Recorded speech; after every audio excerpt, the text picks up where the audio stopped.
Well, hello and welcome to this week's edition of the City Update. I'm your host, Mark Aaron, Multimedia Design Manager for the City of Danville. This week, my guest is Jason Gray, who is the Interim Director of Danville Utilities here in the City of Danville. We're going to give you an update on a lot of things that are going on within the utility department, cover a lot of different topics. Today, we're out on Monument Street, and behind us, you see some I guess I want to say demolition going on, and we're going to touch on what that is taking place there. And then also in the second half of the show, we're going to go over to the water treatment plant to touch on some other topics in that area. But Jason, I appreciate you taking the time to join us today. Thank you for having me, Mark. And let's talk a little bit about, I almost said construction, but it's demolition that's taking place here. Behind us, the old Brantley Steam Plant. And for many of our viewers who have lived in this community for their entire life, they'll remember this when it was up in operation. But it's been decommissioned for a while. So tell me about why we're going ahead with the demo at this time. Well, the Brantley plant was commissioned in the 40s. It was originally a coal fire plant and then switched over later to natural gas. But it produced, I think, about 40 megawatts of electricity for Danville for 30 plus years until mid-70s. Okay. So when you say produce 40 megawatts of power, tell me, because we generate how much with our Pinnacles plant? About 10. About 10. So yeah. This is about 4 times that. That's right. And now we basically buy all of our power on the market besides what we generate at Pinnacles, right? We have contracts for everything else. Yeah. Yes. Okay. Very good. So tell me a little bit about what they're doing here and timetable for completion of when we're going to get all this at. Well, the contractor spent the past 10 months doing asbestos abatement. They've started demolition, so they're looking to move on that and then hopefully finish it in the next month or so. Well, you can see the video there. They're on schedule with the demolition. And Jason, I guess once this is down, it's going to provide you with some more space here on the property on Monument. That's correct. We really need the space here. We're kind of landlocked between the railroad tracks and the river. We need more yard storage for poles and transformers. We're looking for a property here around Monument Street, our Monument Street office, to possibly build a new warehouse. So we're needing the space. And you talk about the space here on Monument. For our viewers who aren't familiar with this property, because you don't see this from Goodyear Boulevard unless you're coming to the utilities office. You probably have never been down here. So what is actually on the property here on Monument Street? Well, you have water, gas, and electric here, okay. And you have about 100 employees just on Monument Street. Wow. As well as a large substation, and Appalachian Power has a substation here as one of our delivery points. Okay. We have all of our warehouse space across the railroad tracks on Goodyear, as well as our engineering offices. Yeah. So not a good 75% of our fleet is here at Monument Street. And you talked about storing different material on this lot. Just as I look around here, tell me a little bit about what is stored here on Monument. All of our transformers, pad-mounted transformers, pole-mounted. We have lots of conduit, poles, all of our poles, okay. Wire, cable, anything you can think of, all of it stored here around our workers. So getting this space is really going to be beneficial to the entire department. Absolutely. There's a number of things we can do with that space. All right. So looking forward to seeing the old Brantley plant coming down. As you see behind us, they're working on it feverishly right here behind us, getting it down and providing more space on Monument for the utilities department to store some of their material. And Jason, before we head over to the water treatment plant, I want to talk to you a little bit about some other items that are going on here. And that one of those is dealing with the meters here in our community and an audit that's taking place. And then they're looking at all the meters that are installed, right? We're talking water meters as well, right? That's correct. Electric, water, and gas. We have approximately 75,000 water, gas, and electric meters.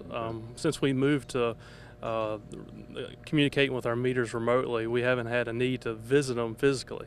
Yeah. So we're sending a contractor out to visit them, look for any kind of abnormal behavior, leaks with water and gas, malfunction in electric meters as far as being noisy. Mm-hmm. So we can identify those, repair them, and fix them.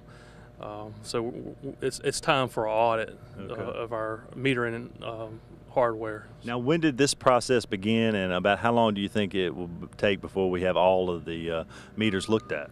It started about the 1st of August. I anticipate it lasting until at least the end of November, probably to the end of the year. So if you see vehicles around, they'll be marked contractors of Danville Utilities. If you see people out and about around your property looking at the meters? There'll be contractors for Danville Utilities. They'll have a label on them, or the contractor's name is called TrueCheck. Okay. So you may see a sticker called with their name on it.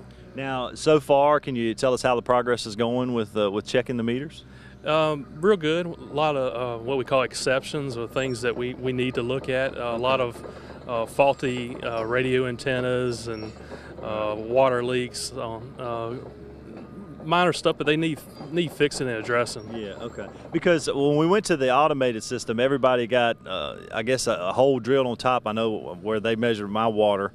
There's a black piece that went down and measured some electrical units. So a lot of different equipment to do it remotely. So all that needs to be checked out. That's right. It's been 6 years since the equipment's been installed. So we need to have it checked and make sure we're functioning properly. All right. I guess the most important thing, if you do see TrueCheck out and about in your neighborhoods, you'll see it marked. It'll have a Danville Utilities contractor signal on the vehicle. So if they're in and around your property, you'll know that they're doing that. Yeah. And if there are any questions about who they are or what they are, please call our front desk number is 799-5270. Okay, very good. And Jason, one last thing before I let you go in this first segment, and that's talking about scams. I know recently, I'd say 2 or 3 weeks ago, we had individual or somebody calling companies here in the city of Danville requesting payment. If they didn't receive payment, they would be facing disconnect. Can you tell our community at home a little bit about that scam? Because we haven't seen any more activity like that in the last 3 weeks, but it does happen and it does pop up every once in a while. It's very important to report these phone calls and scams because we can get public information out to the public. We never solicit customers over the phone for payment. This happens more than just to Danville Utilities. This happens to the bigger utilities, Dominion, AEP, even the cooperatives. So it's very important to let us know if you hear about these scams, and the one that we had recently was very real. Yeah. And we need to get information out. And after that, it stopped. Good. But it was good that we got a hold of it quickly and addressed it. And if you ever do receive a call, go ahead and jot down that number that may show up on your caller ID. That'll help you all out in the investigation, right? Any information you can provide will help us and the police in assisting their investigation. Very good.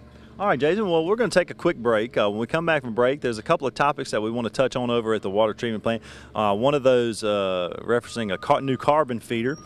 We've talked to Barry Dunkley quite a bit about feeding carbon into our process with the issues we had with the river in the past 12, 18 months. So we're going to give you all an update on that, and then also some RFPs that have recently went out, requests for proposals, and we'll touch on what those will be covering in the second segment. So stay tuned. We'll be right back.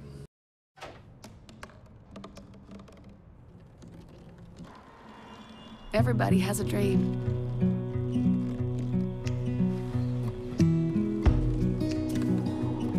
Mine was to see the ocean.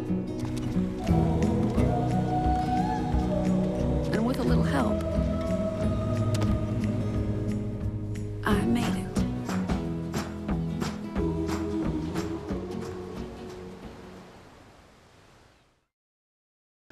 Well, welcome back to this week's edition of the City Update. I'm your host, Mark Aaron, Multimedia Design Manager for the City of Danville. Joining me this week, the Interim Director of Danville Utilities, Jason Gray.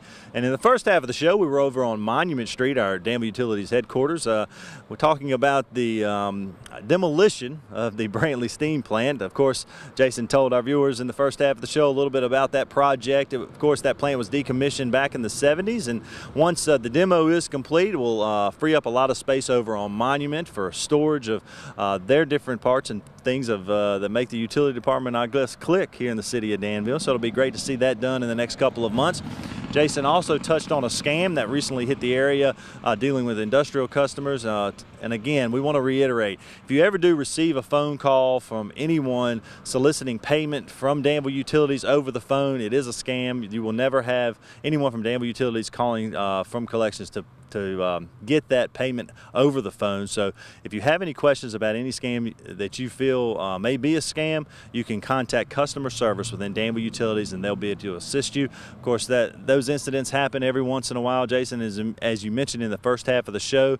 It happens to all large utilities, doesn't it? That's correct. They happen It's happened to Mecklenburg Electric Co-op. It's happened to us a couple times this year, so it's quite common. Yeah, I think this last incident, as Jason mentioned, it targeted industrial customers and asking them to receive payment, and if they didn't, they would receive a cutoff bill. And of course, Danville Utilities just would not do that. So again, if you feel that it is a scam, contact our customer service office with Danville Utilities to report that information, because someone did that, and it really did assist in the investigation this past time. Right? Absolutely. We had information from a current customer, and it helped us get information about the scam. Very good. Okay, now second half of the show, we're on the banks of the Dan River, right near our water treatment plant. We're going to touch on actually three issues here, and first being a carbon feeder, new carbon feeder that we have installed here.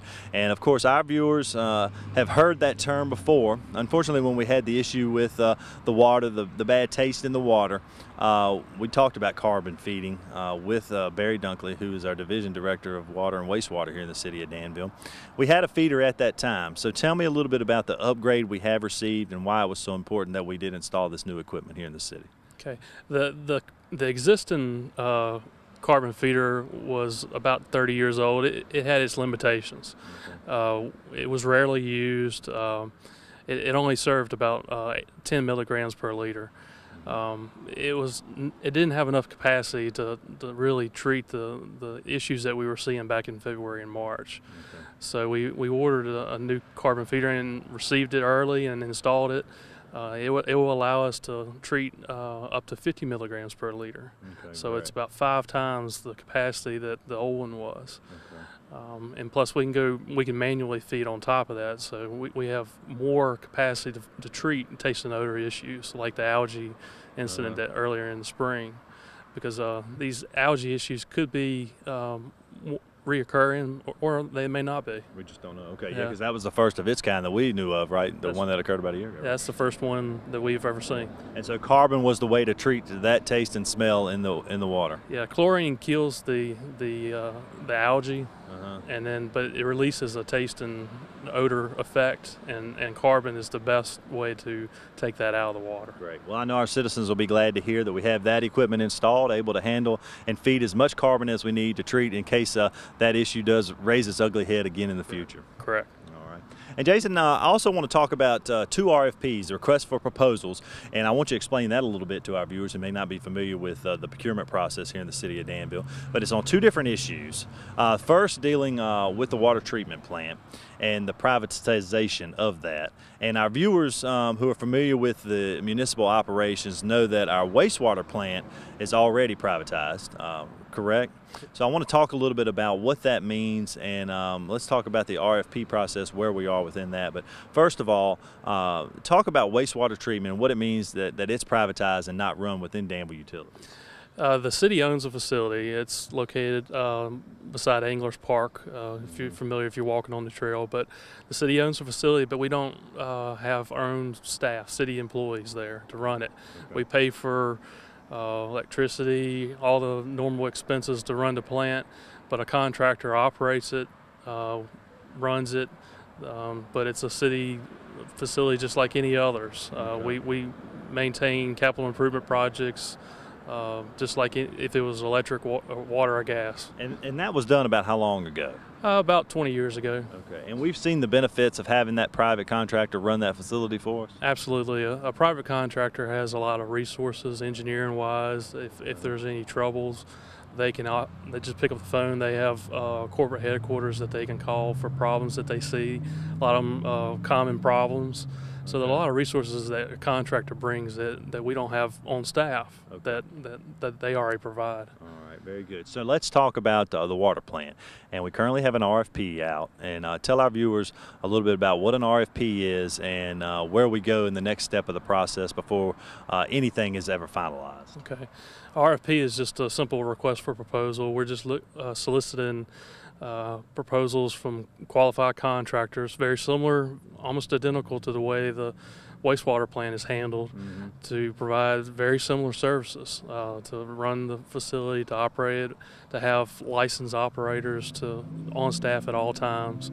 The city would still own it, have reoccurring operational expenses, maintain capital projects for improvements, things like that. but very similar. But the RFP process is underway. Okay. We anticipate this to be at least 60 to 90-day process. 60 to 90 days. And I know you've met with the water plant employees, because I know when the wastewater plant went into private hands for running, they hired most of the city employees that were there at that time to run the plant, right? That's correct. They Yeah. initially hired Right. most of the city employees to come work there. All right. Well, good. Well, we'll follow this process along. As Jason mentioned, about 60 to 90 days, we'll get the proposals in, and then, of course, that'll go before the Utility Commission and then head to City Council, right? That's correct. Utility Commission will review the information, make a recommendation for City Council. Okay. All right. Now, the next RFP that we currently have out is dealing with peak power and capacity. And for our viewers who aren't familiar with the electric terms, can you talk a little bit about why we have this request for proposal on the table currently when it comes to peak power? We sent out another RFP for electric generation capacity. And what that means is we are charged based on our 5 highest summer peak times between June and September. Okay. And if we are able to shed our summer commitments, our summer demand, then we can save our customers a lot of money per month. Because once you set those 5 highest summer peak times, it sets your rate for the next year. Right. So whatever we can do as far as generation, whether it's solar, wind, natural gas, here locally, will benefit our customers. And when you say whatever we can do for generation, that means we generate it here locally. We do not have to go out on the open market to purchase the power, right? Yeah, and we're just looking at peak times. We're looking for a facility that would run 1,500 to 2,000 hours a year. Right. During these high demand periods. It could, we're looking specifically at summer times, but we also have winter peak times. Okay. Our highest peak time this year was in February during the snowstorm. So we're looking to take our load off the grid and supply it locally so we can lower our rate for the next year. If we can do that annually, we'll save our customers a lot of money. So just for example, who would respond to this sort of RFP? I know you're soliciting different proposals from all over, but what are you looking at, I guess, from the other side of the table to receive for these proposals? There are a number of power companies that could submit proposals. Okay. I look for a half dozen to a dozen responses. Okay. And again, it will take us at least 60 to 90 days at least to review those and to make our own recommendations of which ones to pursue. Okay. And the same process for this RFP, once you receive all the proposals, you'll make recommendations to Utility Commission, then off to Council? That is correct. Yep. Okay. All right. Well, Jason, I really appreciate you taking the time to join us today to get us up to speed on a lot of these different projects that are currently going on within Danville Utilities. And it seems like we'll have you back on in maybe 3 or 4 months to give us an update on some of these current RFPs that are currently on the table. And then I'm sure there'll be other things in the pipeline. Thank you for having me, Mark. And thank you at home for watching. Until next week, have a great day.